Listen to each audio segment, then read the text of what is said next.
And the good folk just don't work that way. Like I've seen this thing that goes around online sometimes where people will say, if you're connected to a deity and your deity is like harming you or forcing you to do things you don't want to do, or, basically like it's an abusive relationship. And it always kind of makes me laugh because I'm like, they're not wrong, but you can't apply that to the good folk. Imagine yourself under a starry sky, around the warm glow of a sacred fire, where speakers gather to share their wisdom and insights. Creating a sacred space where all are welcome to warm their hands, here are your hosts, Caitlin Stormbreaker, Sarenth Odinson, and Jim Two Snakes, discuss spirituality, mythology, animism, and culture around a virtual sacred fire. Welcome. Welcome. Welcome. Welcome. Welcome. Welcome. Welcome. Won't you join us around Grandfather Fire?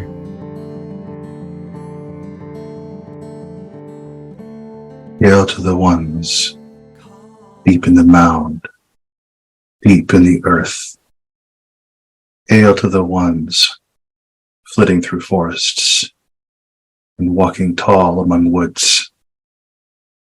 Hail to the ones who walk among us, tall and great, short and squat. Hail to the holy ones, the little ones, the tall ones, the good ones, who range all around us, seen and unseen, betwixt and between. Hail to the blessed ones, hail to the good ones, hail to the ones who we do not know, hail to the ones who show us, hail to the ones who hide from us, and hail to the holy ones who guide us. Hail to the blessed ones in good relationship, hail to the blessed ones in good company, hail to the blessed ones in quiet study. Hail to the ones who've taken our hands, led us into secret places. Hail to the ones who've taken our hands and told us it is time to rest. And hail to the ones who walk beside us, hand in hand, into the world, between the world, into the world again. Hail to you all. Well. Welcome, everybody, to another episode of Around Grandfather Fire. You're listening to episode number 115. I'm your host, Jim Two Snakes, joined as always by my good friend and co-host, Sarenth Odinson, and Caitlin will not be with us tonight due to interwebs issues. So, how are you doing tonight, Sarenth? I'm good. Yeah, that was interesting. I don't usually reach out to the other side like that. People who know me know that I try to avoid the good neighbors, usually with the good old mantra incantation, like a good neighbor, say over there. So, however, having multiple people in my communities, both in person and online, who have these connections, you can't avoid them entirely. Can't avoid them entirely, no. So, overall, I'm doing really well. I slept like the dead because I worked a 16-hour shift and then came home and snonked out hard. Too. I don't feel like I slept a lot, but according to my significant other, we had quite the storm here last night, and I didn't wake up a bit. So. Those are the best. Oh, you're telling me it stormed? Oh, look, there's puddles everywhere. Okay, I'll take your word for it. Yeah, I worked through that. That was interesting. It's interesting when you're in a solid brick building and the whole thing reverberates. Wow. Yeah. So the lightning in the storm was really intense. Like, all right, it's saying hello. So overall, can't complain. Like I said, got good sleep, been working quite a bit. Working on the blog as usual. Posted a couple of things this month I'm actually really proud of. Posted my most recent blog post, I think, is on the gods of limited access and my deep disagreements with it. Mm-hmm. And so that was just an off the cuff, hey, this thing irritates me and I don't feel like making a TikTok about it. So. What? You can't get it all? Well, I mean, you can go up to 10 minutes with TikTok now, but still, it doesn't allow for in-depth on anything really. You can, but I mean, the part of the issue is like when I have a lot of these inspirations, I'm at work, and they tend to frown about recording TikToks on company and on state time. So that's understandable. Definitely. So yeah, that's what's been on my mind for the most part, is just getting the blog around and prepping for next month. For some reason, the internet completely croaked at work last night, so I'm putting in a bunch of low-key articles and prayers for the next episode issue thing of I Do Now for the Troth. However, you're doing the more in-depth study on the runes as well on your blog, correct? Yeah. So what that's all about is I formatted an entire new section for it. And it's for the Encountering the Runes workshop, if any of you have ever taken it. One of the things that's been kind of something that was suggested to me a while ago was to develop a QR code system for it and link some hyperlinks on the website itself so that people could go look at the rune poems, because I pushed the rune poems so much during the workshop and they're so hard to find in decent formatting. So I basically looked at Ragweed Forge's setup, went, that looks really cool, but you have none of the runes displayed. So here's what I'm going to do. I'm going to quote the same person you're quoting from, put this together in a more pretty fashion, and actually make it available to people. So awesome. Each one of these has a QR code developed for it. And so you can click on the individual rune and actually get all the rune poems that are relevant. That's eventually really awesome. Down the road, I might add my own interpretations onto it. We'll see. That's really cool. Yeah, I think it'd be great if you added your own interpretations, honestly, because I think that's what really what a lot of people ask you for. There's some more work. Well, I mean, honestly, I'm giving you shit, brother. A lot of people ask you for, and I can't think of a better source that for rune information that is more open and inclusive, right? And I think that's the big thing that's a hunger out there. There's a lot of people. There's a lot of bad and slanted and hateful sites out there. I think the more positive ones we can get, the better. The more positive information, the better. That's fair. I also am one of the few people who at least explicitly talks about the runes as spirits, so I probably should put more of that content on there. So yeah, that's a good chunk of my month. Yeah, I imagine. Well, the thing with WordPress pages is sometimes the formatting comes out really fucking weird. Yes. And so it wasn't good enough that I actually smushed the information in there and made it look all pretty. For some reason, the entire formatting was jacked and I had to redo it again. So what the fuck? So, how about you, brother? Oh, not doing too bad. Just kind of, getting through the summer, trying to keep the fox out of the hens, that sort of thing. So I know, right? Yeah. We only got one adult hen left, and that fox wants it really bad. But I hope country life. Yeah, I get it. We have a fox that likes to roam through our patio too. Yeah, he's pretty, but when you get your kids, get the fuck out. Exactly.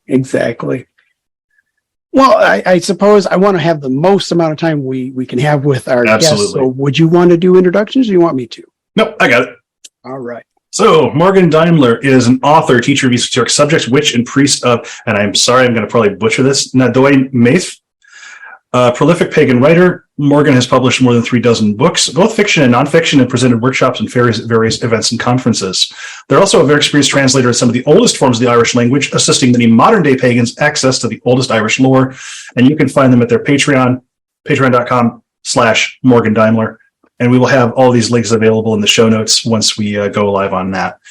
Morgan is best known for their writing on Celtic mythology, folklore, and contemporary druidry, but the range of topics covered by this author and teacher is truly phenomenal. Fully agreed, because I have several of their books, and they're awesome. Born and raised in the United States, they've always been interested in folklore, mythology, and spiritual aspects of nature. On discovering modern druidry as a teenager, they began to practice and soon became involved with Celtic Reconstructionist groups. Their best nonfiction best-selling books on Celtic mythology and folklore include Through the Mist, a dual-language Irish mythology book, which I cannot tell you how much that is sorely needed, because holy crap. And I know we need it for our communities too, in heathenry, because trying to get through to people, this is what it looks like. This is how it's written. This is what it means. Yeah. A New Dictionary of Fairies is another one, and Gods and Goddesses of Ireland, A Guide to Irish Deities. Many of their books are published through Moon Books, which is a UK-based publisher of books on modern spirituality and alternative religion. In these books, Daimler explores the rich heritage of Irish folklore and mythology and offers readers a deeper understanding of the beliefs and practices of the ancient Celts in a modern context. They're also a sought-after teacher and public speaker, having given lectures and workshops on a variety of subjects, including Celtic spirituality and the fairy faith, and they've been featured on multiple podcasts, and now this one, and YouTube interviews. They're passionate about sharing knowledge and helping others to connect with their own spiritual path. Overall, Morgan Daimler is a well-respected figure in the modern pagan community and a leading voice in the study and practice of Celtic spirituality. Yes, I blatantly read that off of irishpaganschool.com because it's an awesome write-up, and I couldn't have done a better job. So and don't forget welcome. Their own podcast, Feed the Fairies. Yes, I was just going to say their links are in. Yep. Feed the Fairies is excellent. If you folks want some no bullshit resources and excellent conversations between two practitioners who know their stuff, I highly recommend, because it's Morgan Daimler and Kat Heath just talking for an hour to 2 hours at a whack on whatever the subject of the day is. Highly recommend. I've listened to both of the episodes that are up right now. I recommend it for anybody of any experience level. So welcome to the show. Awesome. Thank you for having me on. I got so caught up listening to you, I wasn't paying attention to me talking. And I think we have a third episode coming out. I know you're going to like, because it's about reconstruction versus gnosis. Yes. Oh, awesome. Yes. That's such a huge topic. Yeah, it really is. And it's one that more people, I think, should talk about. So hopefully it'll be good. It's been a bugbear. And something that I've been talking about for most of my time as a heathen, because, there's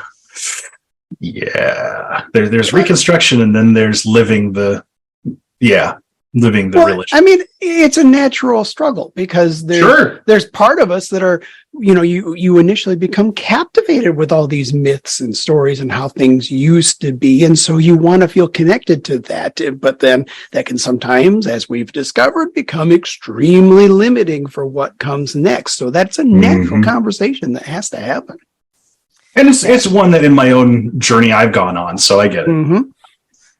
Yeah, I think it's easy to fall into that sort of false dichotomy of you either have to be one or you have to be the other, when actually, the blending the two works really well.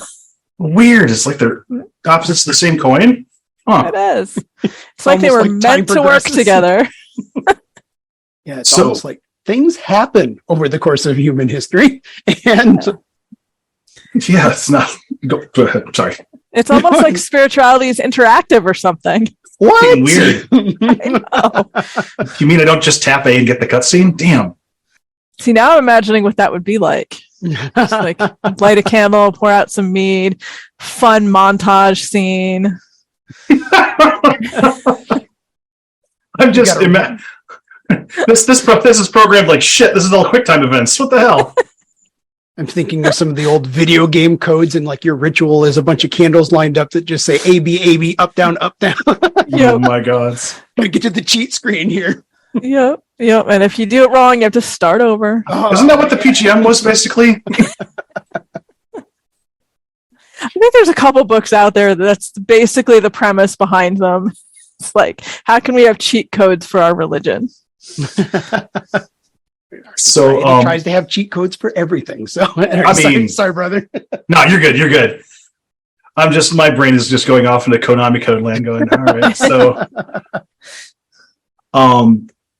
So like one of the things that we really wanted to touch base with you on was the fairy faith and the other crowd, because so much of your work not only touches on that, but it's really deeply infused with this. Mm-hmm. And one of the things that really excited me about bringing you on, besides a ton of people going, you need to have Morgan on, was like, okay, but what do you actually want me to ask about? And a lot of people really wanted to pick your brain about what actually working with the Aushi and various other crowd is like in the modern age, and what's the big difference between now versus then?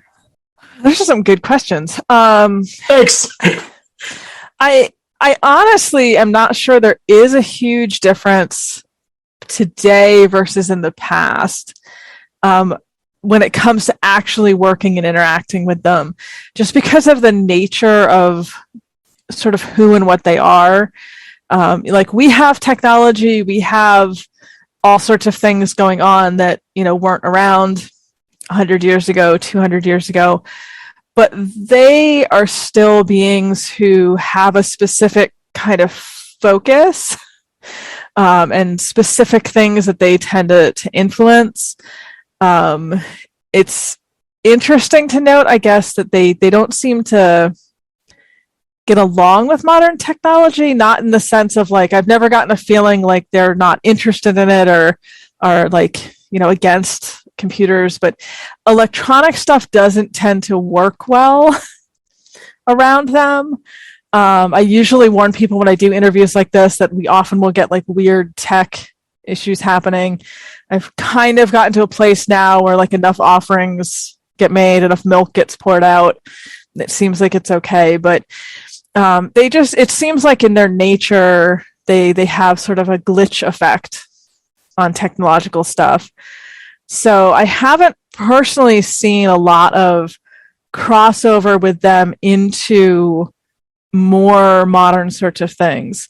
Now, mind you, I'm saying my personal experience, and this is with the Irish, specifically. I speak Irish, I can't speak English today, apparently. Athena being the good folk, the good people. I do know that there's other sorts of beings we would in English call fairies that people do associate with like modern technology and tech things. Even gremlins come to mind. That's a role. I was just going to ask. Yeah. Yeah. They clearly love technology, particularly destroying it. But yeah, they love technology so much they want to take it apart and see what makes it tick. And unfortunately, you need that flight navigator. Yeah, I was going to say usually in midair. Like, right. This will be entertaining. Let's see what happens when we pull it apart. Check it out. Yeah. Engine failure. Oops. So yeah, there's definitely certain types of beings out there that are seemingly interested and invested in that. Just my personal experience with what we would call in Irish Athena very similar to the Norse or the Icelandic Alfar, the elves.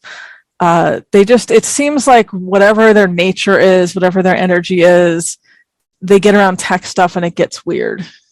Things happen. I find that too with the Alfar. Mm-hmm. What I find interesting is it depends on the technology with the Dvergar.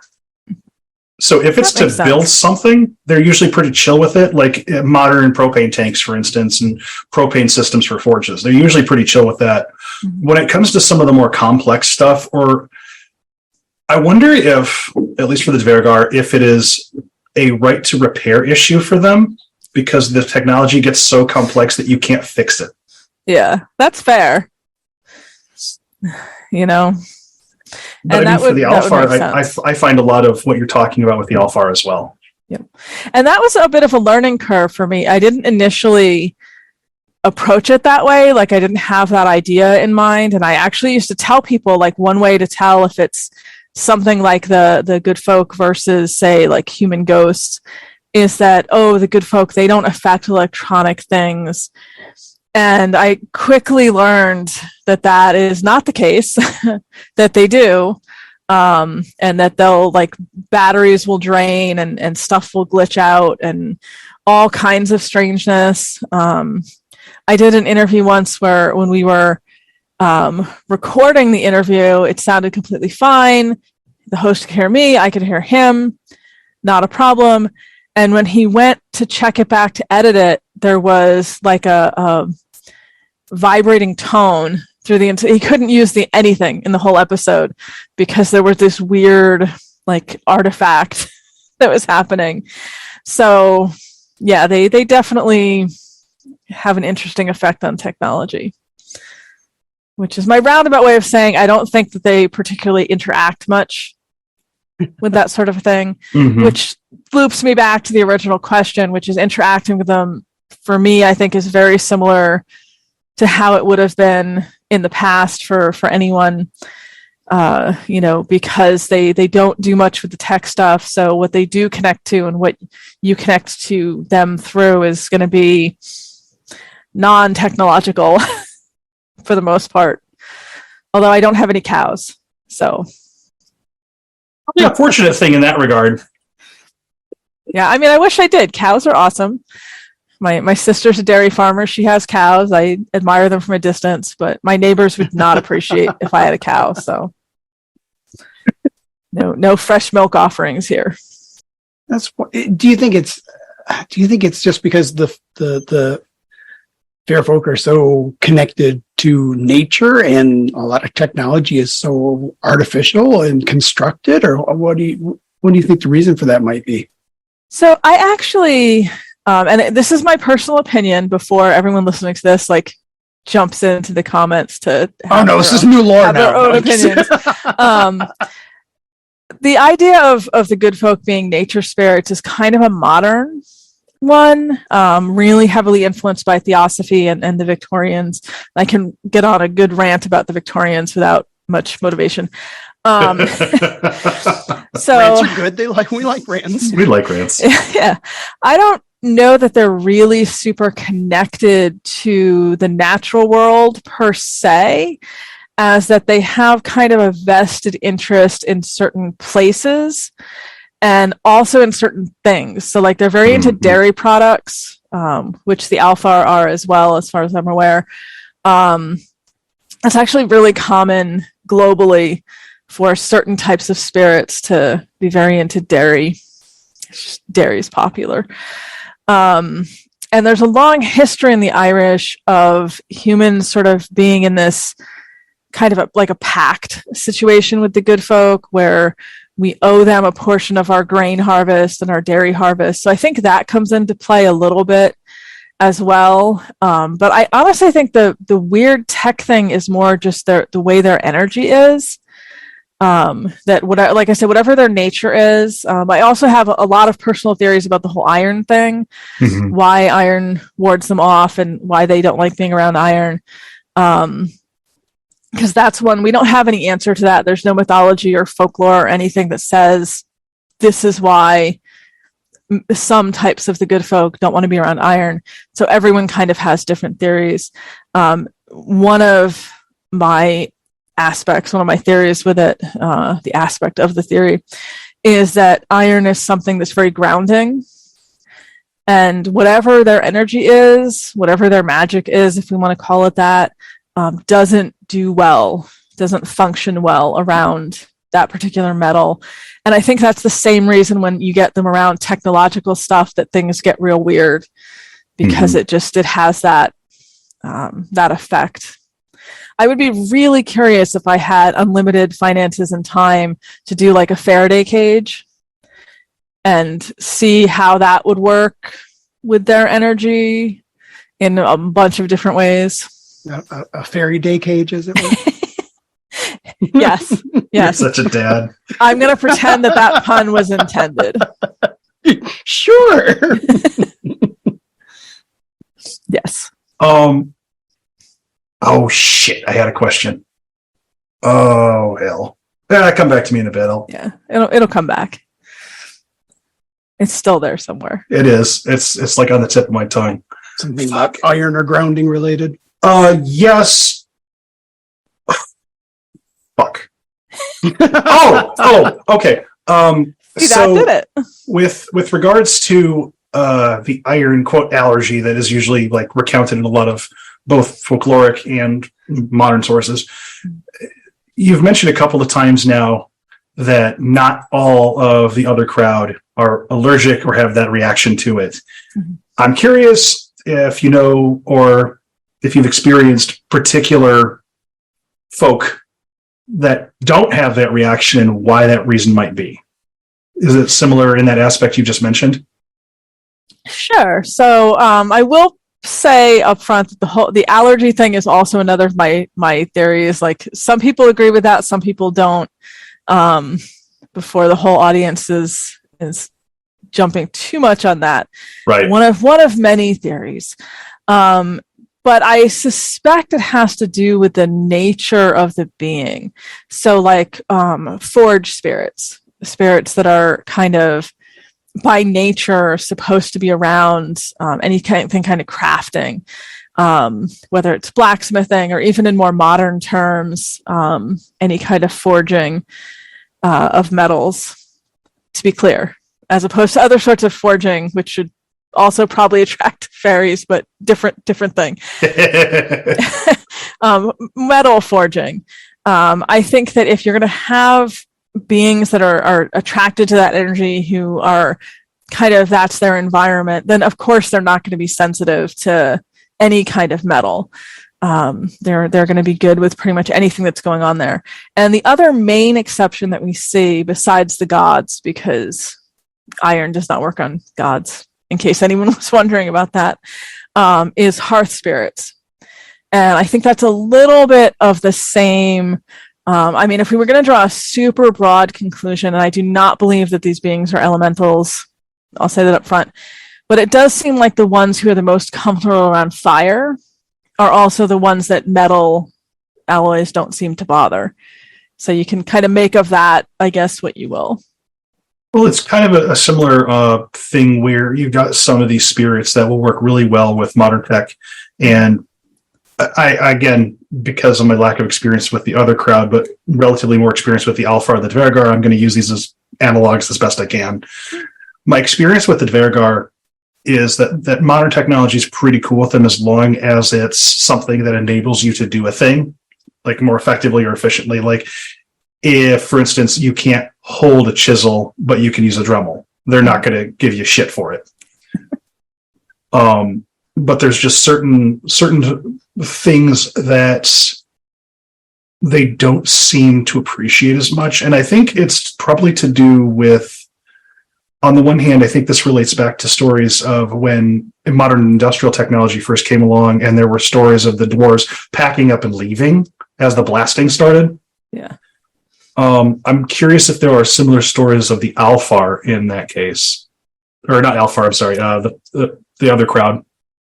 Yeah, I was going to say the Alfar, actually, that's a really good question. I'm not 100% sure the Alfar part of it, but with the Irish other crowd and related beings like the Scottish as well, we definitely have a lot of stories, but usually it's related specifically to iron.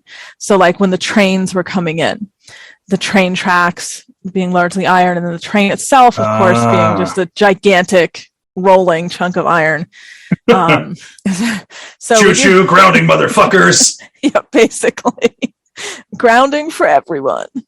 So we do have stories about when the trains were coming in, the good folk making a big point of leaving an area or saying they were leaving an area because of that. And we have a few stories where it's church bells, but they're iron church bells. And it seems to be more localized to like the immediate area. But that gets into a whole complicated thing, because the Christian church and the good folk also are sort of a weird, like, there are certain ones, kind of like with the iron, there are certain ones who might actually be Christian themselves. And we do have stories about that, largely because the good folks sometimes supplement their numbers by stealing humans and then giving them an otherworldly makeover. And in contrast, we have other stories about the good folk who just absolutely cannot stand anything Christian.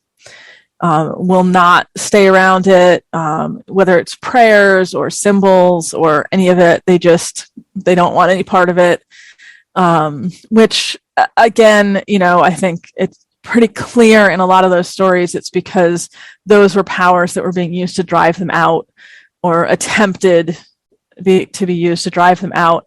And they sort of took that personally. So, not a fan. But it's sort of a mixed bag. But we do have these stories about iron church bells, and it's a toss-up as to whether it was the iron that was the problem or whether it was the Christian church that was the problem.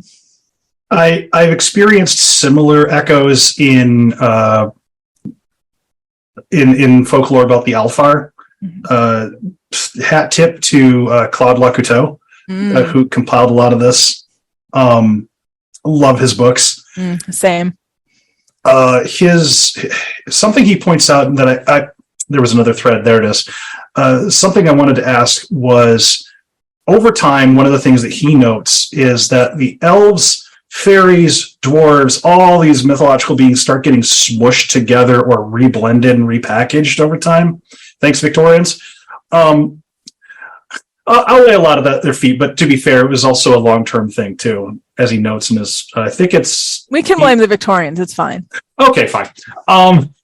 Do you find a similar phenomena with the other crowd? So it's actually really interesting. And this is talking about the Irish other crowd as well as related beings in the UK. So this would be everything from English fairies up through Welsh and Scottish and Cornish and all that.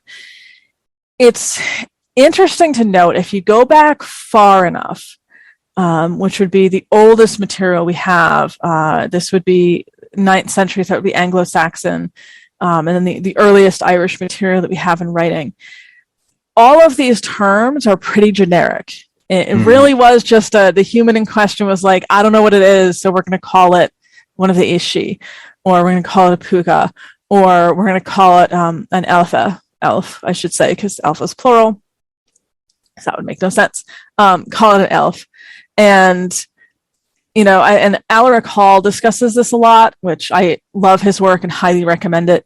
And in, I believe one of his books, he talks about the way that anything that was like an otherworldly sort of spirit that wasn't a human ghost, it wasn't a demon, it wasn't like clearly any of these other categories, would just be called an elf.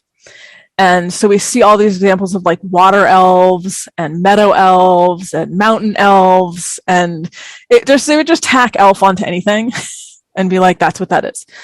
And we see a little of that in the Irish too, where it's just this sort of, there's the Ishi, the people of the fairy mounds, and there's all sorts of things that are going on in there, and all sorts of, everything from like beautiful to monstrous, from helpful to gonna eat you, to this whole range. And then we kind of move forward in time a little bit, and that's when I think we start to see this more rigid classification happening, where now we have like this specific named type of being and this other specific named type of being. And then we hit, as you mentioned, the Victorians, waving my fists in the air, and they actually kind of reversed the process, but in a very heavy-handed, absolutely no nuance sort of way. They were just like, well, we're just going to call everything, in this big pile and not bother to sort through it. And I think that's actually caused us a lot of problems today, because we're back to things being a little more generic, but before it was generic with nuance, if that makes sense. Like right. Well, like something that happens in heathen and Old Norse study circles is like, you will get some people that will clearly differentiate between the Dvergar and the Alfar. Then you're going to get some people who will mush them together, say they're one people. And then you'll get people who will say the Dvergar, the Alfar, and the Svart Alfar are completely different. And I tend to fall in the latter category, but I also understand that a lot of that's my personal experience, and it's not necessarily backed up by scholarship. Well, and I mean, like, from an outsider's perspective, I even start to wonder, like, how separate are the different groups that both of you are studying? You've already made the comparison. These are beings from northern climates. They're both lactose tolerant. Lactose preferential. Yeah. So like, really, how blurry, and and they come from groups that have interacted with each other and faded each other, intermarried. So like, how much connection is there between these and how the temptation is to separate them, but how interrelated are they even? Yeah, I think we always have to kind of look at all of this as very fuzzy borders. I will say that there's a lot of Irish influence on early Icelandic culture. Oh, yeah. Which I think is why we see, particularly in Iceland, a much closer relation to what we find in Irish belief than what we find in, say, Germany. If you look at like the German beliefs around elves and, similar types of beings, they tend to be much more distinctly a separate thing. Whereas when you go to Iceland, the crossover with the Irish, it gets real blurry. in some places. And I think that continues to this day, to the point where even atheist Icelanders will still respect the quote elf churches. Yes. Alpha-Kirche, yeah. I got to see one of those when I was in Iceland. It was a very interesting experience. I would love to take a trip to Iceland, Denmark. That whole region is on my to-do list for that reason, if nothing else. I highly recommend Iceland if you get a chance. It is just a gorgeous place. You know, everything else aside, and there's a million other reasons to want to go see it, but it is just amazingly gorgeous. Well, and I mean, pure speculation on my part, but just it seems to me that for good or for ill, some of those differentiations might be, thank you, Mr. Motorcycle, might be a lot more hard definition because the German cultures were influenced by the Romans. And the Romans like to define things a lot more categorically. They did like their categories. That's true. The Germans also tend to like things neat and tidy. Yeah. Well, they do now, but when you look back to when there was I'm number of kingdoms that would fight with each other. Yeah.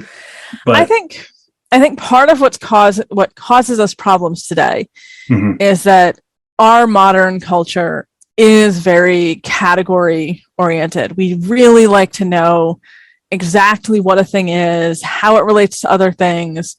And part of the problem when you look at either the mythology or the folklore for any of this is that what a thing got called was usually just based on the person telling the story, what their framework was.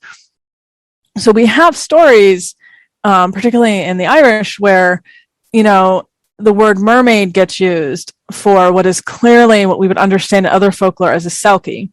It's, you know, a person who can appear as a seal in the water, can take their seal skin off and appear as a human on land. And selkies are found, you know, all from Scotland all the way to Iceland.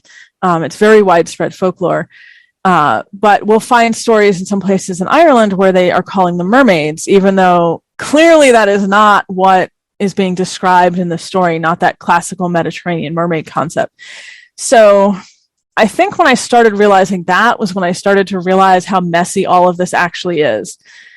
That, you know, you can't necessarily trust, you know, an anecdotal account saying, well, this is this, because they were just using the most familiar term they had, which may or may not really fit what they're talking about in a wider sense.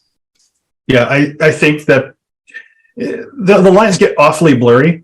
I think for me, what differentiates an Alfar versus somebody in the other crowd is if they have allegiance. Because what really does differentiate an Alfar from one of the Aushi is where they live, ultimately, or what world they call home. I kind of see them, we're just plunging into Gnosis now, but that's fine. It's a fun place to be.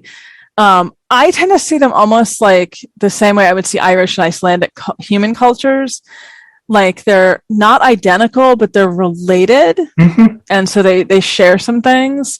The Icelandic Alfar, if we're talking about Alfar culture, are definitely a lot more welcoming and lenient. I have to think how carefully I can say this. And, you know, there's some other specific differences, but just they tend to be a little more forgiving, a little more easygoing. The Irish Aishi, as I've said, you know, many times in many different contexts, do not grade on a curve. So like we have Icelandic folk tales of someone who kind of is rude or messes something up with one of the Alfar, but they don't know. And then they realize and they apologize, and, you know, it doesn't end too badly for them. Whereas with the Aishi, like they don't care that you didn't know better. You know, if they're mad, they're going to be mad. So it's things like that to me that are kind of the big differences. I would definitely be a lot more worried about being rude or offensive with the Irish good folk. And they do not tend to, I don't want to say even be lenient, but if they're going to respond to something, they're usually going to respond to it in an excessive manner. I would agree with that. I think something that kind of stuck out to me looking at some of the folklore with the Alfar is when humans did screw up and made amends, oftentimes the Alfar would come back around again and bless them because, yep, you screwed up, but now we have a relationship. Yep. Whereas, at least, and keep in mind, I am in no way, shape, or form an expert on either the Alfar or the other crowd.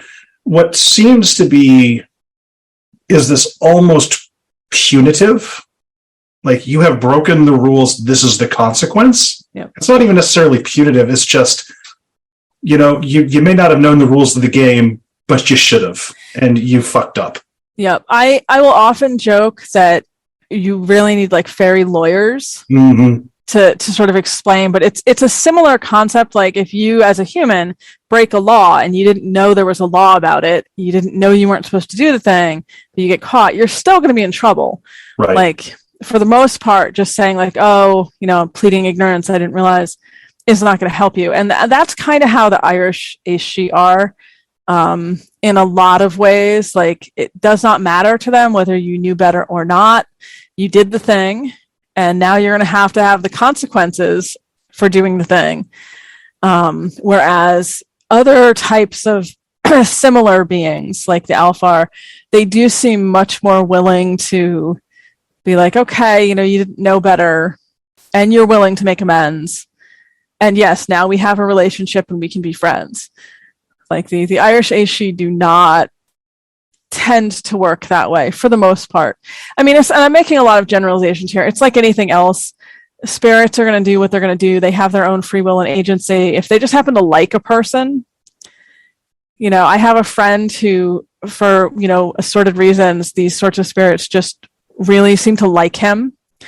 So he has done some things that I would 100% never recommend for people to do. And the response with spirits always seems to be like amusement. Like, oh, look at him, he's at it again. Whereas anybody else would be like lightning from the sky. I get it. I have seen people who have told me one moment, don't ever do this. They go do the thing. And they not only come out smelling like roses, they actually have a bouquet in their arms. Yep. Yeah. I have to admit, like, I have done that on occasion where I'll tell people, under no circumstances, never do this, ever. This is terrible. Don't do it. And then I do the thing. And like, I realize this looks really bad, but it's circumstances and situational relationships, and like, don't be me. Basically. Yeah. So yeah. And I think we all know that person who just seems to have like the favor of the gods, like they can do any stupid thing and not only get away with it, but come out better on the other side of it. I think the gods are just amused as hell with them. Yeah. They're like a Terry Pratchett character. Yes. Yep. Rinse, wind, luck here. That's what I was thinking of. Yes. So as long as I'm on the subject, and obviously I don't expect definitive answers, just we'll look at the conversation and the gnosis on it. But one of the most vehement arguments I tend to see online is this whole, the fair folk and the new world. Do they exist here or don't they? And boy, you can see some people go to war over that topic. I'd love to hear any thoughts that you have on it. Dun, dun, dun. Yes. Yeah, I have also witnessed a lot of drama. I'm actually working on a book right now on this topic, specifically with the Celtic fair folk in the New World, but I think this would apply much more broadly. Mm-hmm. So two aspects to this. I mean, my personal opinion, I think that it's not up to us to limit what spirits can and cannot do and where they can and cannot go. And I would certainly never tell any spirit from any culture that it, was geographically limited to our modern boundaries for that culture, which a lot of times are very modern. Other than that, though, I think we actually have quite a lot of folklore that talks about these spirits following people, following groups of people, there tends to be a lot of reciprocal relationship that happens between a spirit or a type of spirit and a human community that believes in them, which that would be a whole separate conversation to dig into that. But when that community or a portion of that community leaves a place and goes to a new place, I think a lot of times they take at least some of those spirits with them. So we do have accounts in Canada, which actually is a very well-established Scottish and Irish immigrant community, as well as in some parts of the United States and going back, I should say, hundreds of years of people talking about these beings, talking about fairies and pixies and, what have you from their culture, leprechauns, in the New World. I shouldn't say that so bad, not the New World, because there were people here and it was not new. Bad, Morgan. Bad. I used it too. It's just one of those euphemisms that I haven't weeded out of my brain yet. But as soon as it came out of my mouth, my brain was like, no. Yes, coming to the Americas. Turtle Island? Turtle Island, yes, Turtle Island. Yeah. And of course there's indigenous spirits here, and of course there's all sorts of things going on. But, for example, even if we look at Europe, cultures move, historically. And when cultures move, they take their beliefs with them. Iceland it has had, Norse presence, Icelandic presence for 1,000 years, but it not originally. Right. The Alpha are not what we would say indigenous to Iceland. No, they immigrated. Yeah. So if we look at examples like that, historically, we have the examples. In folklore, we have the examples. So I just am very hesitant to adopt the idea now. And it does seem to be something that's been trending for the last 5 to 10 years. I really didn't run across it much before that no, these spirits are very geographically locked. I mean, obviously some land spirits are, that's where they're from. That's where they're going to be. But land spirits, they tend to be where the land is. Fucking weird. Yeah, it is. It's very strange. Just, to be clear, like there are spirits like land spirits that they, if that's their rock or their waterfall or their whatever, that's where they're going to be. But there's lots of other spirits that they've always been known to be mobile. Mm-hmm. The fair folk in Ireland or Scotland are known to move their homes around to different areas. We have beings like the Sluishi, the fairy host, who we have stories of them taking people across the ocean to France, usually to mess with them. Like, here's your fun surprise vacation. We're taking you and dumping you in France. Good luck figuring out how to get back home. So we know that they have this ability to move, to travel over water, because you'll also see people arguing they can't be in other places because they can't cross water. And again, that's a confusion with there are certain types of specific beings who, folklore tells us they can't cross or they won't cross bodies of water. But we have lots of others that do, regularly. Right. In Ireland, there's plenty of stories about people who get chased a good distance, including like jumping over streams and rivers and things. So, I was happen. Just joking in chat that France is the other world. Yeah. I was just thinking to myself how hilarious it is that the fair folk would be like, well, fuck, the people that leave us milk and cheese have moved. We got to fucking follow them if we want more milk and cheese. Yeah, seriously, though. Like if your trading partners have been trading with you for generations, why the hell wouldn't you follow them? Right? Yeah.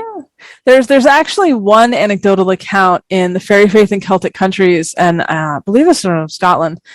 But this is a person who had a fairy lover, which sometimes works out well for the human, sometimes does not. In this case, he did not want to continue the relationship. Oh, no. And yes, the fairy woman did not accept that. So he actually fled to, I can't remember if it was Canada or the United States, but he fled across the Atlantic Ocean, trying to get away from this fairy woman, and then wrote a letter back to his family. It was like, it didn't work. she followed me, so she's still with me. Oh God. So there needs to be fairy divorce lawyers as well. It reminds me so much of the Swan Maidens in Norse sagas. Like, Yeah. oh, just don't do it. Don't do it unless you're ready for that multiple lifetime commitment, dude. Yes. That actually, I mean, I know we're kind of joking, but that actually is something I tell people, because I get a lot of people private messaging me on social media who kind of want to know, like, how can I... Sorry, just the I love it. Please go. I'm sorry. Yeah, no, I mean, there's a reason I have a YouTube channel. My most famous, popular video is Fairies, Humans, and Sex, because I've become like the Dr. Ruth of fairies, I guess. But I'm so sorry. That's okay. I get people who do. They reach out because they're like, how do I do this? How do I, what's the fairy version of like Tinder or Match.com? Or one or the other, and usually what I tell them is just don't. Like, this is not going to end well, most likely for you. So definitely don't be out like trying to find that sort of thing, because if it works, you're probably going to be getting back in touch with me to try to figure out how to make it not work, to get out of it. So yeah, don't do that. Yeah, I agree. That is something I've seen even in my encounters more online. Everybody wants to be a god spouse or have a relationship with the fae, and that sort of thing. So yeah, that is a lot more common than it used to be. And that does cause a lot of fights and arguments as well amongst us human folk about whether that's advisable or not. It definitely is a thing. There's a huge historic precedent for it, and huge folkloric precedent for it, and it is something that still happens today. But I do think that a lot of people jump into it without understanding, especially when it comes to the good folk. I really can't get into like god spouses, but when it comes to the good folk, that when they say forever, they mean it. They don't just mean like for as long as you're still interested in it, or for as long as you're alive in this human life. Like, they mean forever. Right. And unlike other types of spirits, gods inclusive, it is very, very difficult to break an agreement or any sort of oath you've made with one of the good folk. Like, it's just a whole big mess. Mm-hmm. So, can you do it? Can you do it as in, can you get into this sort of relationship? Sure. Can you get out of it? Sometimes. Check your TOS, dear gods. Yeah. So I just advise people to be really cautious and just be aware that it's a very serious commitment, which nobody listens anyway. But I'm talking to myself at this point. I get it. I have the same issues whenever it comes to working with any of the various gods, ancestors, or Vetu. Like, it's not like don't do it. It's go in with both eyes open and a clear understanding of what you're getting yourself into. Not don't do it. Just be aware of what you're promising, what you're doing, what you're obligating yourself to. Exactly. And that's the biggest mistake most people make, is they jump right in and then they're promising like left, right, and center absolutely everything. They're overcommitting. And then it's like, well, this isn't like other sorts of spirits or deities even, where you can realize, I changed my mind, or this is too difficult, or it's too much. So, I need to have, a spiritual divorce happen here. Because a lot of times for the good folk, the answer is going to be no, unless they also want to do that. And usually they don't. The only way they'll let you get out of it is you have to offer them something they want more. And that gets really tricky. Yeah, I can imagine. Is that the most frustrating question that you run across the most often? Or is there one that's worse? I think that's probably the most frustrating because that's the one where I know they're not listening. Because they want to know how to do the thing. And I'm basically telling them, you really don't want to jump into this. You need to really think about it and just be aware of the sort of commitment you're talking about. And that's not what they want to hear. So usually they just go on and then do the thing. So yeah, that's frustrating. I think beyond that, probably the second thing would be the people who have done something offensive and are dealing with the consequences of that and then want to know, like, what's the easiest way to fix this? And it's like, well, I have bad news for you because there is no easy way.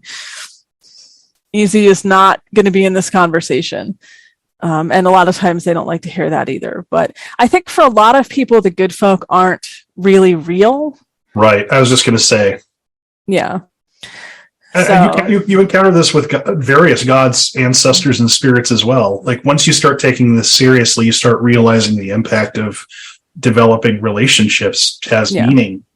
Yeah, for sure. And, I think when it comes to the gods, for the most part, in my experience, and this was, 10 years with Odin and, decades with various Irish gods, most of them, even the ones that are a little more rigid and unbending with things, if you really don't want to do the thing, if you really don't want to continue serving them or being associated with them, or you want to do a different thing, they might not be thrilled about it, but, they'll let you do what you need to do or what you're going to do anyway. And the good folk just don't work that way. Like I've seen this thing that goes around online sometimes where people will say, if you're connected to a deity and your deity is like harming you or forcing you to do things you don't want to do, or, basically like it's an abusive relationship. And it always kind of makes me laugh because I'm like, they're not wrong, but you can't apply that to the good folk. Mm-hmm. Because if you get into any kind of serious working relationship with them, particularly specific types of them, you are basically agreeing in that TOS. You are agreeing to do what they tell you to do if they think it needs to be done. And there is no out. There is no end date to the contract, unless you're smart enough to negotiate one at the start, which very few people are. And if you don't do what you're supposed to do, there are consequences for that in very tangible ways. So, caution, lots of caution. I think for myself to put some nuance on that from my perspective as somebody who's served Odin the entire time I've been a heathen, I think that while personal sovereignty is a thing, I think that if you sign it away at the beginning of the relationship, you've kind of fucked yourself. Mm-hmm. And I say that as somebody who kind of fucking did, because I didn't fucking know any better. Yeah.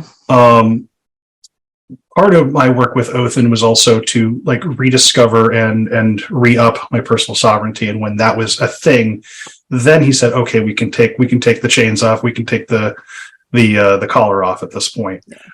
Not because he didn't trust me to make my own choices, but because I had put myself in a position where I was giving away my personal sovereignty. Yeah.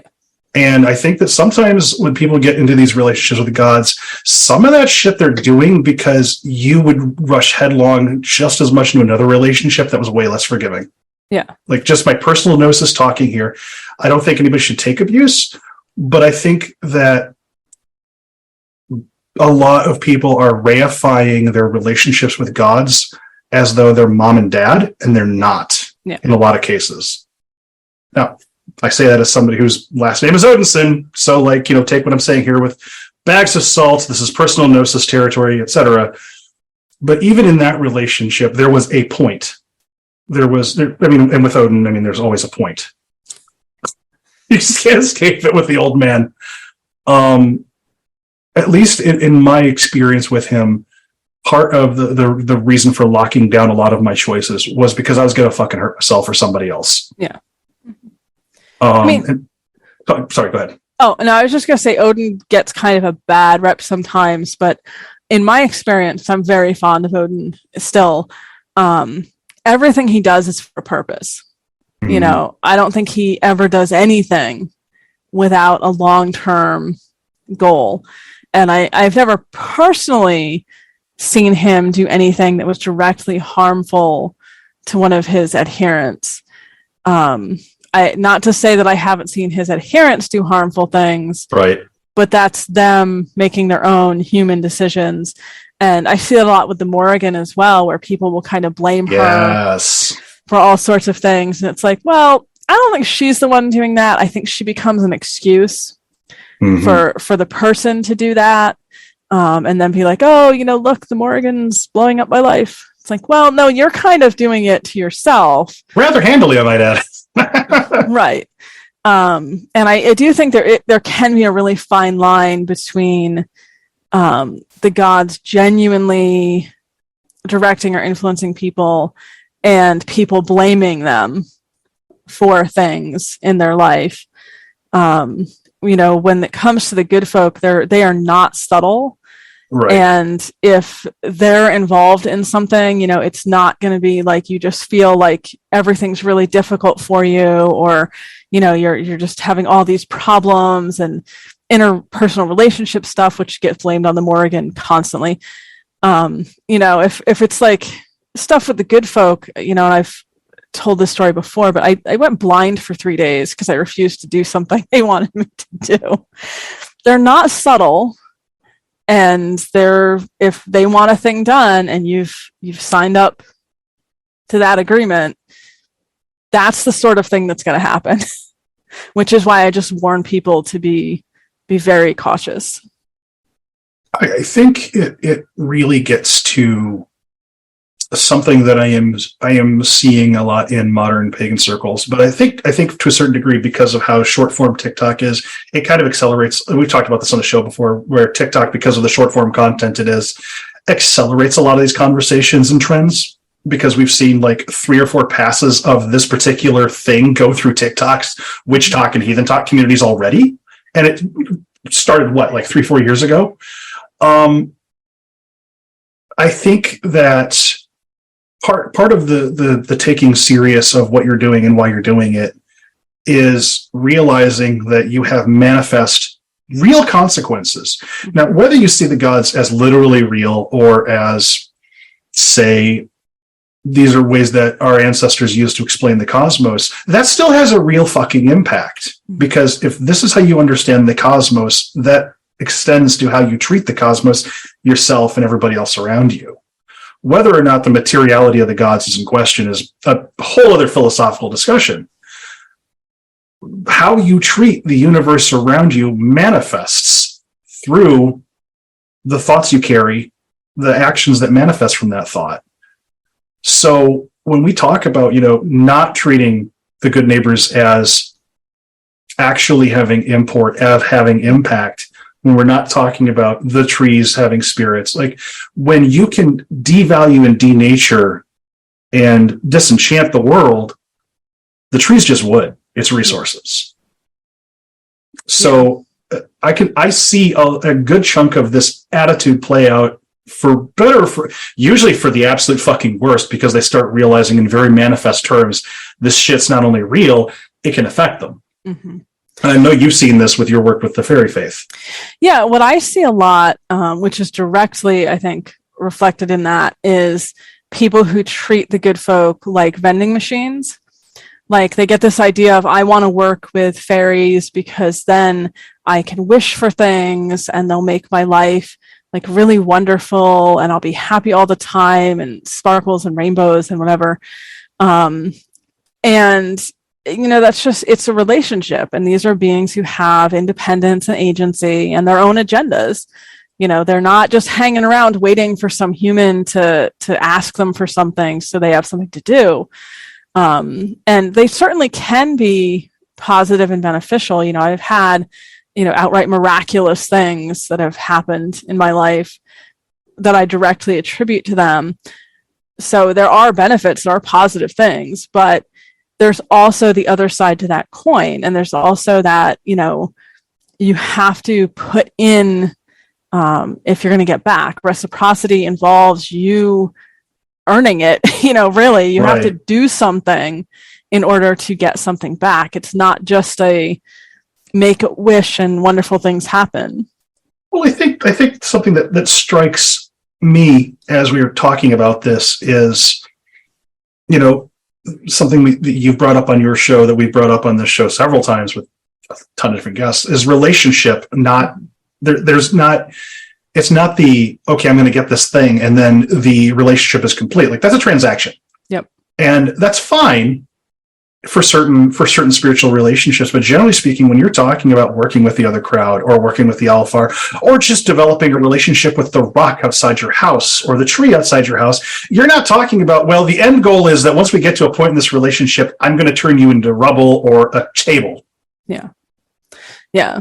No, I think it's true for the gods too. Like, a lot of people, and I sort of blame this on a lot of the books that were coming out in the 90s and 2000s, which is fair. I grew up on those too, but it's that cafeteria paganism, cafeteria witchcraft, where it's like, well, let me look up in this correspondence which god or goddess do I need to call on today for, a good coffee day. I don't know, pick a random thing.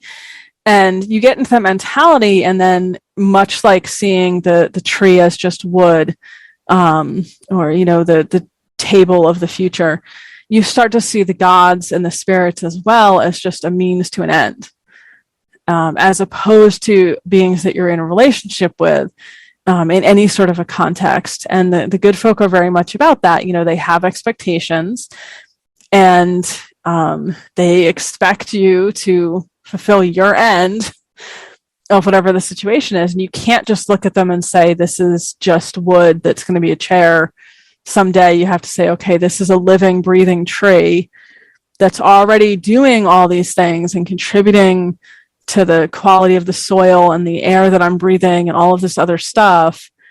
And how can I connect to that in a healthy way that's going to be beneficial for both of us? Or should I just leave it alone because it's fine without me? If that makes any sense. Well, when you start viewing yourself as part of ecosystem as opposed to a user or consumer, that is a mind shift that our overculture does very poorly at, because we're very much a resource-based economy. And our overculture is saturated with mostly Christian influence, even within atheist circles. So the mindset that a lot of folks will begin to approach different pathways with, I'm a former Catholic. I had one frame of reference for the first 18 years of my life. Well, it's at least 14, 16, but whatever. So in coming away from that mindset, there was a lot of stuff that I had to slough off or syncretize. And how does this fit? How do I fit? Where do I fit? Is a question that I am happily seeing more and more in our communities. And I'm happy to see that it's less of a, well, I belong at the pinnacle, and more like, where do I fit into this ecosystem of spirits, of beings, of the trees and the grass, and what is my role? Yeah. And what is my role with other beings, as opposed to how am I going to change this landscape to suit me? Yeah. Yeah, for sure. There's definitely a move towards animism in Western paganism.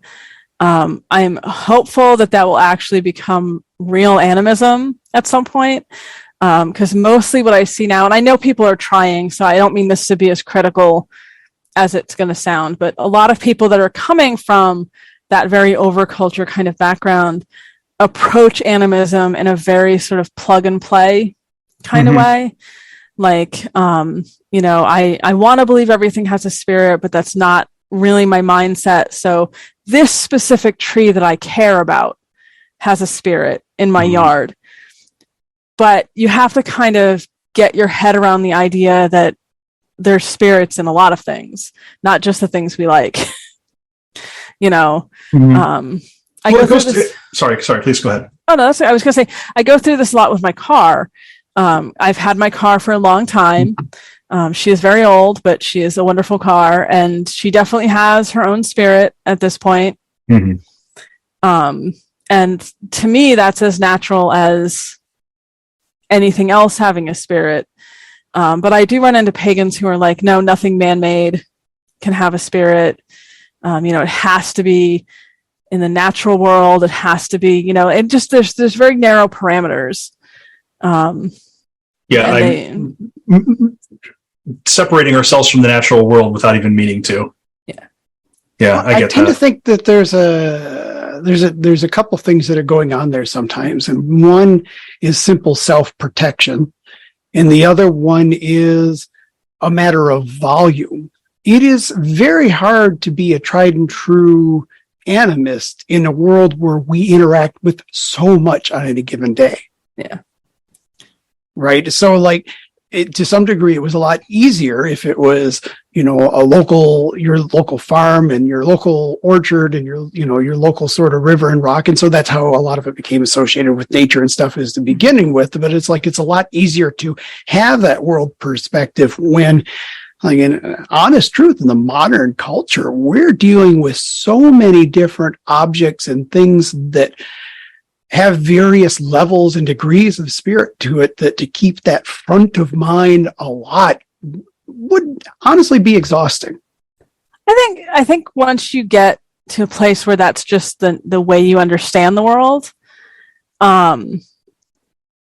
it's just a way to perceive things.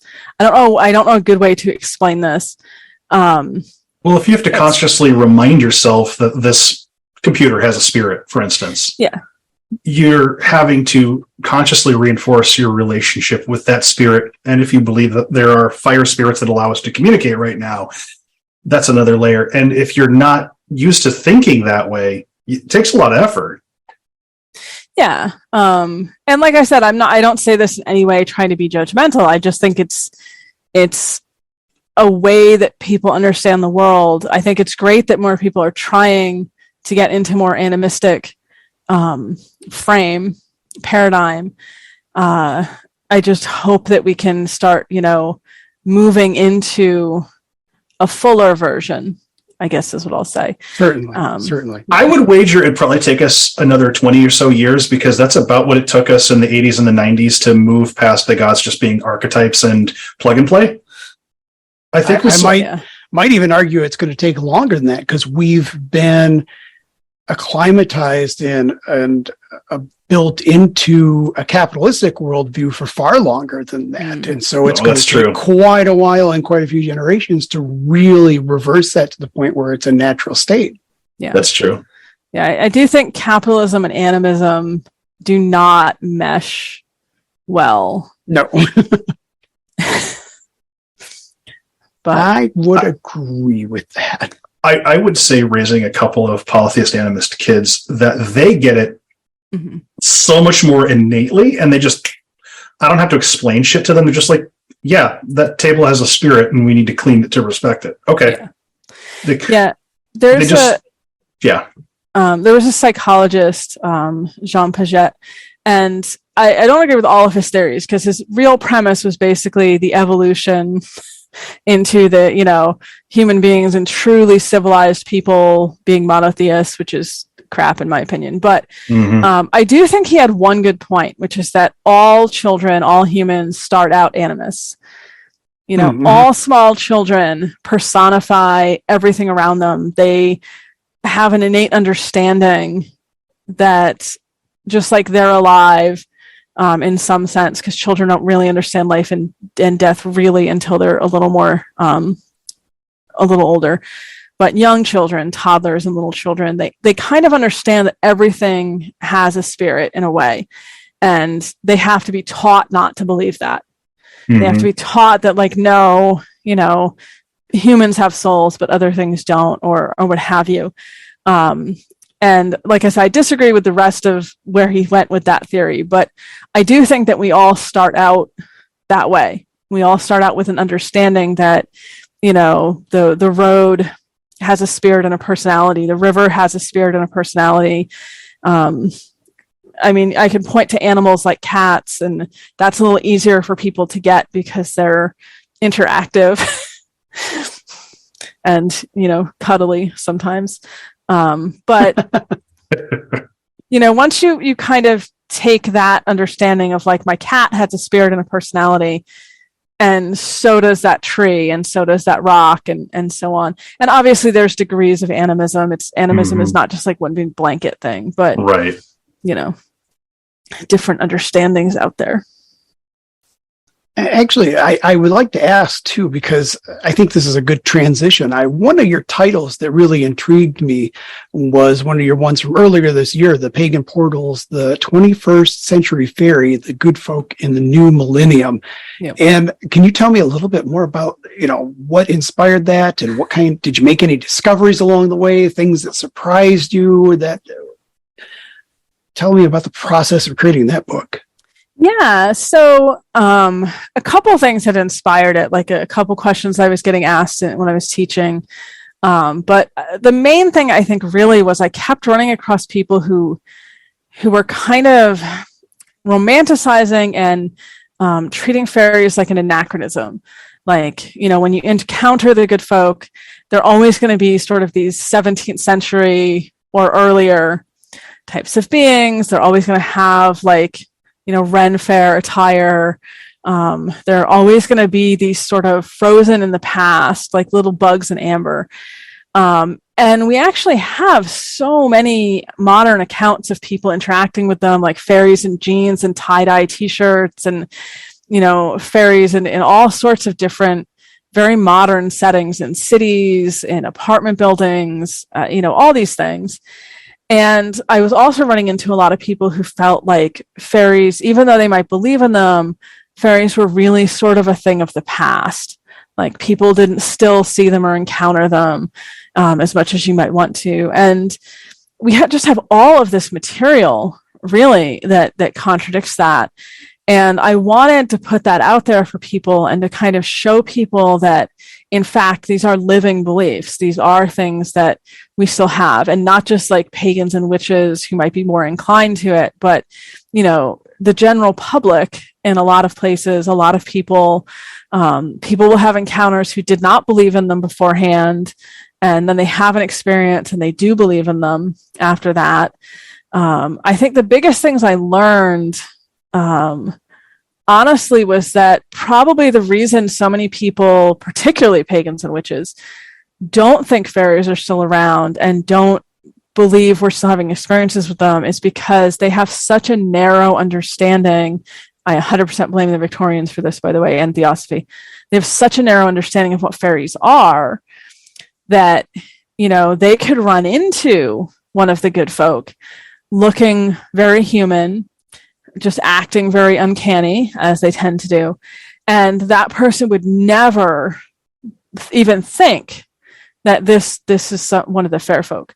They might play it off as, oh, maybe that person was psychic, or, I felt like that I was meant to encounter that person for some reason, but they would never think it was one of the good folk, because to them, a fairy is going to be tiny and winged and incorporeal, maybe just a little ball of light, and maybe very childlike. They have such a very narrow understanding of what these beings are today that I think we probably have a lot more encounters than are recorded, because people don't even realize that's what's happening, because we've lost so much of the older folklore. So that was a lot of why I wanted to write the book. And yeah, when I was working on particularly the sections about like pareidolia and that basically that's similar, like common misconceptions people have, that section, that was when I really kind of had that epiphany that like, a lot of the problem here is that the expectation of what these beings are is so specific and so narrow when it's such a huge, broad category, really. Sorry, I just want to have like a whole mini rant about that. No, I appreciate that. Rant away. Go ahead, please. Oh, no, it's just because it's just, I think it was a book that was needed. And I'm not saying that just because I'm the one who wrote it, but I wish someone else had written it. Nobody else did, so I had to. I feel you. Sometimes that happens.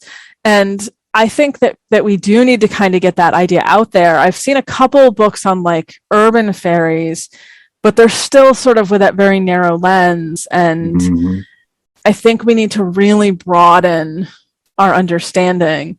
And it's actually really funny if you look back at the older folklore, which was so much broader, which is that general, like, we don't actually know what it was, we're just going to call it a fairy kind of stuff. And that if we still had that attitude, I think a lot more people would have fairy experiences today. I think it's important to note that at least mind you, few accounts I've read, the fairies are showing up when they're showing up in a way that they can see. They're showing up in garb that would have been the equivalent of jeans and a fucking t-shirt a lot of times. Yes.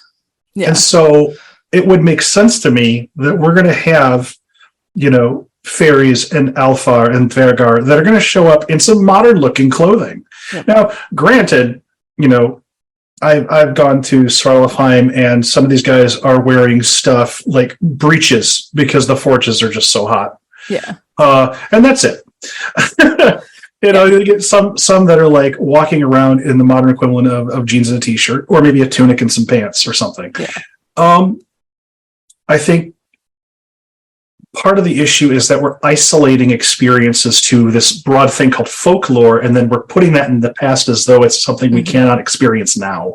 And I'm glad that you're kind of trying to break that mold. I'm trying. And I appreciate the hell out of that, because that's hard work. Because I also have this experience when people come to me and ask me, well, I think this might be Odin, but he didn't have the blue cloak on. He had, he was some dirty old man with one eye and a hat, like a trucker hat or something. And I'm like, okay, was it slung down low over one eye? Because there's like archetypal things you can look for. Yeah. And oh no, that was probably him. He just wanted to give you a guise that was different. Yeah. Or maybe one that would speak more to your experience. Yeah. I mean, we certainly do have people who have fairy experiences and see the stereotypical little winged fairy, because that's what they expect. Mm-hmm. And they're being given what they expect. But I've talked to people. I talked to someone, she had this experience a while ago. So I want to say like the 1980s, but she's doing laundry in her apartment building's basement. And this random guy just showed up. She had no idea how he'd even gotten in there. And he was literally wearing jeans and like a tie-dye t-shirt. And he just started talking to her. And he was telling her things he shouldn't have known. And giving her some good advice in a situation she was having some problems with. And then he just sort of ended the conversation and was like, okay, now I have to go. And sort of disappeared. Like walked and went in a direction. There was no way to leave the room, and he was gone. And she was like, okay, I think that was a fairy, or an elf or what have you. When I was in Iceland, one of the people in our group at one of the waterfalls encountered someone that they believe was one of the Alfar. And he looked, like you would expect a human to look, was dressed for the weather because it was fairly cold when we were there. But the same thing kind of appeared out of sort of nowhere and then made some very insightful comments that did not fit the context, and then kind of disappeared back into nowhere. So, things like that, I think that stuff happens. And then much like the thing with Odin you were just describing, it's so easy for people to rationalize that away. And be like, oh, well, that was just a weird human. That was strange, but I'm sure it was fine. I think, honestly, we have a lot more encounters with the gods than we credit to for the same reason. I think there's, with the fair folk, probably there's an attractiveness bias, too. Like, they've all got to be cutesy or beautiful or something. And you look at some of the old books and the old images, there is some scary shit in those books. There are. And even the ones that were described as beautiful, it was usually described as like an uncanny beauty. Right. It wasn't uncanny valley sort of thing. Yeah. Come pet the pretty horse near the lake. Yes. Well, I mean, you can, but it'll be the last thing you do. If that's how you want to go out, then, that's up to you. But yeah, don't do that. We have a lot of these accounts where, the Alfar or the Irish accounts as well, where they're described as beautiful, but it's not an earthly beauty. It's not a human beauty. There's something strange about it, in a way that it's beautiful, but it's also maybe a little off-putting or a little scary. Yeah. I actually love Pratchett in Lords and Ladies, where he said essentially that, the fairies were attractive, but it's the way that a predator is attractive to the prey, that sometimes a rabbit will freeze because something's so, the cat is so sleek and its movement's so graceful that it kind of, and that's, to me, has always struck with me as something that is very applicable, but isn't talked about a lot. Yeah. Full disclosure, Lords and Ladies is one of my all-time favorite books. Oh yeah, me too. I love it. And I 100% think that his take on the good folk in that was really accurate to at least a segment of the good folk and to the folklore. His whole life was more interesting when the elves were around. It was more colorful if you like the color of your own blood. Life was interesting, but it was shorter. Sorry, I'm messing up the quote. I'm so excited to be talking Pratchett. I'm messing up quoting him. But, I think that's an aspect a lot of people have kind of lost touch with, that idea that, yeah, they might be beautiful, but it's that dangerous beauty. Bears are cute till they eat your goddamn feet. You know what? I used to use the bear analogy with the good folk a lot, but I've seen way too many videos now of tourists with bears and with the bison, I think it is, out at Yellowstone. Yeah. That so many good native memes, though. This is true, and many of them are just absolute things of beauty. But I've kind of I realized that comparison doesn't work now for a lot of people. People are fucking stupid. Yeah. But why not friend shape? I mean, live your life. It's going to be over in 5 seconds, but live your life. Yeah, particularly if it's a buffalo or a bison. Jesus. I honestly, I don't know what would possess people to go up to a cow and do that, because any livestock that size, if you don't know the animal, can be a little dicey, especially if you're not used to being around animals. But you have a wild animal like a bison or a buffalo, and that there's just no part of that is any kind of good idea. And the same thing with bears. You would think people know bears are predators, but they'll be feeding them like hamburgers out of the palm of their hand. I'm like, no. This is why I cannot use this as an example of, fairies are like apex predators, because I think people are immediately picturing like bears. They're so cute and fuzzy. No. No. Yeah. Maybe I should start comparing them to apex predators that aren't cute and fuzzy. I was going to say mountain lions, but yeah, but even mountain lions, I've watched some of these poor park ranger Twitter feeds. I'm like, oh, honey, you have your work cut out for you. I'm so sorry. Yeah, it's people just make bad life choices. And I get it. That's just human nature. Is sometimes we have that risk reward thing that goes on in our brain. And sometimes our brain is like, I'm going to do the thing, even though the thing has a lot of sharp teeth and claws. I think it'll be okay. And then it's not okay. It's like people who jump into tiger enclosures at the zoo. Right. And that's that is certainly a choice. It is. And I'm using these examples just to say that it's hard to get people to understand when, first of all, they're picturing fairies as little, winged Tinkerbell things, but secondly, they're also not really believing that they're dangerous. I think to that example of Tinkerbell, I think a lot of people miss that Tinkerbell was a vengeful bitch who worked to get Wendy killed. Yeah, she tried really hard. Yeah, shoot down the Wendy bird. Tinkerbell has got some great PR. I was recently at a conference. I super offended someone, not on purpose, but oh no, someone else had asked a question about Tinkerbell, and I was honest. I said, I really think that they did her dirty. Disney did, because they took all of her power away. Really, I mean, they on multiple levels, but even the original movie, at least, she was, actively trying to get Wendy unalived, as the children say. But the newer Tinkerbell is very different. She's very just kind of sweet and kind and wants everyone to be friends and all of this, which I didn't realize one of the people in the audience was a huge Tinkerbell fan, and she got all offended by that. But I stand by it. I think the modern Disney, the way they've made Tinkerbell into truly a children's thing,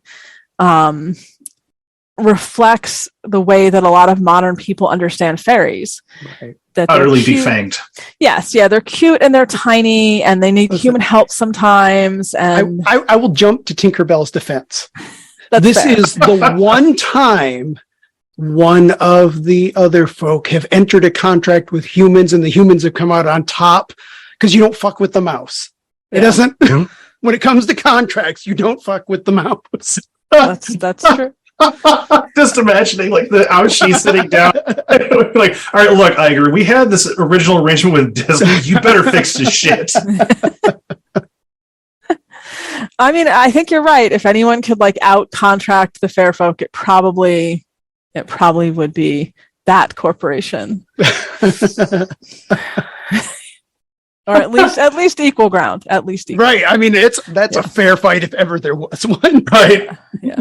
There's actually a whole conversation that goes on among certain people who are very into the good folk about whether the infantilizing of fairies and the defanging and all of that is a negative thing that humans are doing to them, or whether it's some very complex Machiavellian public relations scheme on the part of the good folk to sort of get humans to believe that they're harmless and to willingly, put fairy doors in their children's bedrooms and put up the little plaque that says, put your hand here and the fairies will take all your worries away, which is such a Pratchett thing, because you don't have to worry about anything if you're no longer among the living humans. All your problems are solved. But it is an interesting point to contemplate. Is it that we're reshaping them in this way because we feel safer, or, cue that guy from Ancient Aliens, or is it that, they're doing it in order to make us easier to convince we shouldn't have any iron around and, no Rowan and red thread over the door, none of that anymore? I think it's kind of a mix of both, to be honest, because we saw a similar phenomenon with Loki in the Marvel movies. Yep. Excellent PR. Excellent PR. And I gotta hand it to him. That entire group of guys got some excellent PR out of it. I'm still running into people who will insist at the top of their voice that Loki is Thor's brother. Mm-hmm. And I said, okay, what saga did you read this in? Well, it's in the book. Okay, Marvel don't count. Yeah. I too enjoy the adventures of Thor in Marvel Comics. Yeah, even they differentiated between their comics and multiverse stories and the sagas. So what book are you talking about, my guy? Yeah. Excellent PR though. Yeah. And nothing inherently wrong with it, but I think that I'm hoping that people realize that there's so much more to it than the glossy images they've been fed. Because if you're going by the Disneyfication of fairies and the other folk, that water horse, that's it'll take you on an interesting ride. Like the Frozen horse from Frozen 2. It'll be okay. Yes. Just grab the reins and ride, ignoring the fact that you don't have those magic ice powers so you can breathe. Yes. It's interesting to contemplate. And I certainly do see, I think I should preface this by saying, I think it's a bit of a catch-22. On the one hand, I do think there's advantages to it having attention drawn to it again, particularly things that have kind of started to be lost or to fade away. On the other hand, though, it is this rewritten version, which in a lot of cases, the rewriting is being done outside of the source culture, and there's like layers of problem going on with that. We see that a lot with the Seelie and Unseelie court in urban fantasy, because that's Scottish folklore, and that's a very clear sort of concept and belief. And urban fantasy, as you know, plot points have kind of rewritten things very drastically. Looking at you, Dresden Files. Dresden Files, Mary Gentry, you know, those are the two main ones. Beat it to me, brother. Yeah. But the thing is, I run into a lot of pagans and witches who that's their source. You know, much like the Marvel movies with the heathenry stuff, they'll come out with something, and I'll already kind of know, but I ask anyway. I'm like, well, where are you getting that? Like, what's your source? Oh, you know, Summer Night, for example, or Meredith Gentry, or Holly Black, or, you know, some of the big name urban fantasy authors that write about fairies. And they, much like with the Marvel movies, they put aside all the plot point stuff that doesn't work, like that they're actually aliens. I've never yet run into a heathen who's like, I am worshiping the Aesir, who are actually aliens that live on a technologically advanced planet. But I guarantee you they're out there somewhere. I'm sure there are, but I haven't run into them yet. But I run into a lot of people who are like, Thor and Loki are brothers. Yep. Or, you know, Odin adopted Loki as his son from the giants, or, you know, fill in any Marvel plot point here. But they leave out the stuff that doesn't fit as well, like the alien part. And it's the same thing with fairies. People, you know, will say like, oh no, the Unseelie are actually the good guys. They're just, you know, they just need some love, and they need people to understand them. The Seelie are really the bad guys. And that's straight urban fantasy. That is 100% not what we find in the folklore. But these are pagans and witches who are, you know, practicing that spirituality, and this is the way they're approaching it. So you're going to tell me the Twilight movies are not accurate too? I could go on about the Twilight movies. Yeah. Oof. Yeah. I actually don't mind so much that she made her vampires sparkly, because that's just funny. But, you know, speaking of people that got like done dirty, the Quaalude tribe. Yes. Oh my God. Oh, yeah. Like, why would you take the name of an actual indigenous group that lives in that actual place and then write this completely wacky? Yeah. Sorry, I have opinions. Yeah, if I'm going to rant about Twilight, that is where I would start, and then we can get to the vampires later.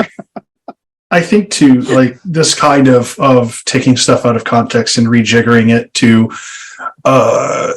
make it more palatable, make it more saleable, is something that I'm happily seeing more pagans resist.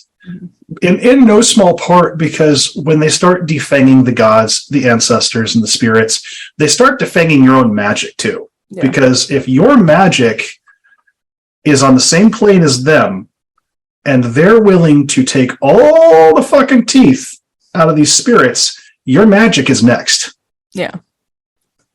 I do think, thankfully, we've moved past the place we were in, particularly the 1990s, where the god and the goddess were everyone's mommy and daddy, not in a kinky way.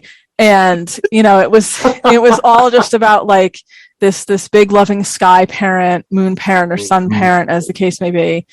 And that was not a fun period to live through, I'll be honest. No offense to people who still, you know, embrace that particular ideology, but I think we've moved past that and, you know, have opened up to more nuance and more layers and getting back into maybe some of the older views that come with the mythology, I hope. I am happy that gender essentialism, even in the circles that keep those, is something that we are seeing drop off dramatically. Yeah. A lot of the Wiccans that I know are in not so subtle ways reconstituting the baselines of their theology away from bioessentialism, which is very welcome. Yeah. And I think that the more we can do that in our circles, the better off we'll be, because not being shackled by biological essentialism is very nice. But also it's theologically freeing, because if not everything is pared down to can it produce offspring, it opens up a world of possibility. Yep. That's what I was just going to say, that, again, it's that narrow view. And particularly with the goddesses. I mean, also the gods get impacted negatively by it, but particularly with the goddesses, the bioessentialism and the maiden mother crone, and this idea that, really, their purpose is generative, and that is limiting, incredibly. I think. And also, the idea that is how it always was, binary. It's always been binary. No, we have plenty of examples of things that did not clearly fit into A or B. Loki comes immediately to mind. Scotty. Yep. This idea that anytime we get into conversations where we're limiting gods or spirits, I tend to get uncomfortable. I think that it's not for us as humans to say that, a deity has to be definitively male or definitively female, or a spirit, can't cross an ocean if it decides it wants to, or what have you. I just think that when we get to that point, if that's really what they are, then they're not spirits as I understand them. Right. There's something too limited, and I wouldn't want to worship something that was that limited. So with all of that in mind, how do you, if for whatever reason you want to develop a good relationship with the other crowd, I know that I am opening a door here. Yes, I'm conscious of it. I knew this was a door that was opening anyway. Okay. How do you, as carefully as possible, begin a relationship with the other crowd in a way that is mutually beneficial and respectful? What I usually recommend to people, especially if you're just starting out, this varies a little depending on where you're coming from, but always start with learning some of the folklore. Learn the folk beliefs. You will run across people who say that this is all like Christian propaganda, but it's not. This is basically the survival guide of our, parents and grandparents and et cetera, across all sorts of cultures. Like I tell people, if you're in Canada or if you're in the United States, like try to learn respectfully about the indigenous spirits around you. Not necessarily because you should be interacting with them, like that's going to depend on some other factors, but even just so you can be respectful that they're there. Mm-hmm. And also that can help you then differentiate between, like, is this something that is native to this place that has been here for 10,000 years or whatever? Or is this something that followed, one of the colonizers that has come in the last 400 years, at least where I am. There's layers of stuff going on, and you kind of have to know what that stuff is and what it looks like and what it feels like to know what's going on around you. But if you're interested in a particular, whether it's the Alfar or the Aishi, Tirlith Teg in Wales, try to learn about them, learn about how do they normally appear to people? How do they normally interact with people? What are their expectations? Because as I've established, like with the Irish ones, they tend to have very particular expectations from people. And you don't want to cause offense, and then you're going to have problems. And once you've sort of got that baseline for, okay, this is what's most likely to kind of be around me, and this is sort of what I'm most interested in interacting with, it's kind of like putting out a bit of an invitation. You just have to make it clear that you're open to interactions if anything is interested. I usually encourage people to specify goodly inclined spirits, because that's, again, very contractual minded, are particularly the fair folk. So if you sort of put out, like, I'm welcoming any goodly inclined fair folk or what have you that might be interested in getting to know me, that tends to put you in a better place to start. And then just sort of, like any relationship, see where it goes from there. Thank you.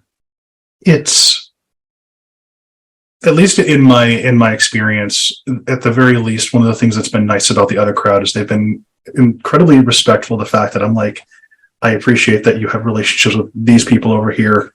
I have this set of relationships over here. And I think, and you can confirm or deny this, I think as long as you set really clear boundaries, you're in a much better place, if not pretty copacetic as far as that crowd is concerned. Because I have not experienced intrusion into my life outside of situations where other people are already interacting with them. Mm-hmm. In part because I've made it abundantly fucking clear that that's your relationship with those people, not mine. Yeah. Yeah, for the most part, they are pretty good about boundaries. Where you have to be careful, and this is something I do warn people about, is their concept of consent and the human concept of consent are not the same. So, like with humans, if you invite someone over to your house and they come in and then you decide, actually, I'm not feeling up to this, like you need to go, the human generally is going to respect that, one hopes, and leave. The good folk, if you invite them in, that's not something you can just, withdraw, unless you specifically said at the time, I am inviting you in for the next hour. And then once that hour is up, you can go and do whatever. And I see a lot of people who kind of make that mistake of blanket invitations or open-ended things. And with the assumption that, well, when I want them to go, I'll just, tell them to go. And it doesn't work that way. With the good folk, they're very difficult to banish if they've been explicitly invited in. Right. Which is a little different from some other kinds of spirits. So people need to just be kind of cautious with that. And like, once you have agreed to something, unless you specify very clearly it's a limited agreement or a limited time or what have you, it's open-ended as far as they're concerned. Like if, that guy who had to flee across the ocean to try to get away from his fairy girlfriend, that was part of that problem, is that you can't just decide, oh, I changed my mind. With a human, you could, and they're supposed to respect that. With the good folk, though, they just have a very different approach to things. We have a whole bunch of folklore stories about someone who forgets to set a ward or, does something that sort of breaks protections. And so a bunch of the good folk will come into their house and then they cannot make them leave. They usually have to trick them by saying, oh, look, the local fairy hill is on fire. And then they'll all get upset and run out. And once they're out, you can keep them from coming back in. But, people need to keep that in mind. Like, once they're in, it is very difficult to get them out if they don't want to go. Yep. Sorry, that got a bit tangential, but no, it makes total sense to me, especially because, again, I know that sometimes having the conversation can potentially open the door, which is why I prefaced that whole thing. But I think that having an outward invitation that is open-ended is part of the problem I've seen with other people. I've seen it with folks with Alfar and various Jotnar as well, where look, you didn't say I had to leave at some point, asshole. You're breaking hospitality. Mm-hmm. Yes, this was not a limited invitation, so I live here now. Yeah, basically. Yeah, and makes a good deal of sense from where I'm coming from as well, because of the setups you can accidentally get yourself into by not being explicit with your boundaries. I mean, we see this in contract language all the damn time. Like, I didn't know that Facebook could suck up all my information and sell it to Cambridge Analytica, but when I signed the TOS and I keep accessing the website and I skip that I accept button because I don't want to read the 20,000 pages of documentation. Yep. I kind of get what I get, unfortunately. Yep. Now, I tell people all the time with the fair folk, always read the fine print. And if you are going to enter into an agreement, don't be afraid to negotiate for yourself. And if you're inviting them into an agreement, be very clear on exactly what you want and when and how, and as much as you can, lawyer up, basically. just be as legalistic as possible, because that's going to work out the best for you generally. The other thing I'd wanted to say when it comes to boundaries is usually, yes, boundaries work reasonably well. I have seen occasions, though, if they just like a person, it can be very difficult, even if it's not a mutual feeling. They're a little bit like cats that way. Like if a cat likes you, it doesn't matter if you're allergic. It doesn't matter if you hate cats. In fact, I think that makes them just want to be in your face even more. Yeah, they like it more. Yeah.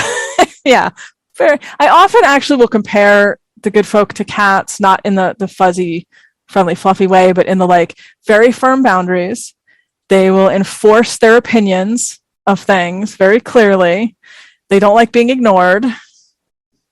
And once you start in a habit with them, they expect you to do that until you die. Or, they do, but in the case of fairies, it'd be you. So. Well, I really appreciate all the information that you've been willing to share and your perspectives on things, because I think that where the metal meets the meat with a lot of these practices is so needed. And that's why we do this podcast. That's why I appreciate your podcast and the books you've written, is because even in the introduction books, like for instance, the one you wrote about Odin and the Norse Path, what I appreciated was that you're giving concrete examples of how to interact with these beings without like giving step-by-step instructions, but still giving people more than enough lead in to where it's like, okay, past a certain point, it's entirely up to you and your relationship, but here you go. Here's the basics of what you need to know. And I just appreciate you being willing to be so open and so willing to share, because I think this is where a lot of the conversations I see that are being needed now, because we've gotten through the 80s, the 90s, and the early aughts, and all the publishing that came out of that era of, okay, let's get the basics down. And one of the things that I'm really appreciating about both your work, with Kat's work, with a lot of folks that are coming out now, is integrating the folklore, integrating the gnosis experiences and the Reconstructionist knowledge, and bringing these together as I'm using the example from Jim's spiritual accounting PDF, having a chair with 3 legs as opposed to one you're supposed to wobble on is exceptionally nice, because I see so many more people adopting this, and it's much more stable than what came before. Yeah. So I really appreciate the breadth and depth of your work. Thank you. I'm definitely trying to help people find that integration point. How do you go from just the lore, the sagas, the mythology, the folklore, into the actual practice in the least bumpy way? Well, I really appreciate all the time that you've been able to share with us on that. And for folks that want to find more of your work, where can they find you? Sadly, everywhere on social media. we have an abundance of links for the show notes. So. Yeah, it is unfortunate, but Facebook, Twitter, TikTok. You mean X? Yeah. Sorry, I can't resist. I mean, I'm clinging right now onto Twitter because I have a lot of connections through academia that are Twitter specific. Right. So unfortunately, I have been forced to kind of try to stay on that sinking ship for as long as possible. But I get it. I'm in the same boat. Yeah. Just, pardon the pun, but I'm also on Mastodon. So yeah, that's been a kind of a nice co-life raft as soon as this ship sinks. Yeah, I am on Mastodon as well, but I haven't quite figured out all of the logistics to make it social.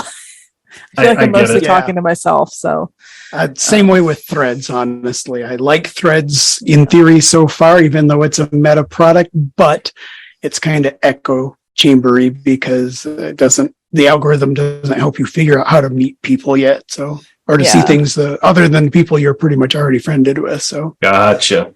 Yeah. Unfortunately, all social media, I think at this point is getting pretty echo chambery one way or another. True that. But yeah, you can find me on all of that. So another question I had was, I know that you teach at irishpaganschool.com. What's in your current rotation? On the Irish Pagan School? Mm-hmm. For recordings, let me see. I did a 4-week class on the fairy faith. I have a class on the banshee. I have a class on sea folk, folklore related to the sea and sea beings, changelings, because that is another subject that I can rant extensively about. So I just decided to teach a whole class on it. And I do have one with Laura O'Brien where I talk about St. Patrick and sort of the Thank myth. You. Yeah. The myth and the man and the nonsense that we see with him. And I do have one on the Pleiades as well. So that was something that I, speaking of gnosis, had kind of stumbled into with Cat Heath when I was in Iceland, and has sort of grown into its own thing, looking at cycles of holidays based on the Pleiades and different folklore connected to them, particularly them with fairies. And that's a whole like rabbit hole. If you would like to come back, I would love to pick your brain on that, because I know a lot of folks that I talk with are exceptionally interested in that. Oh, sure. Awesome. Yeah, it's a fun topic. Yeah. So I really appreciate all the time that you shared with us tonight. Thank you so much. Yeah, thank you for having me on. I'm also on Academia EDU if you ever want to read the more academic side of things. I try to share papers and conference stuff on there, so a little bit of everything. Excellent.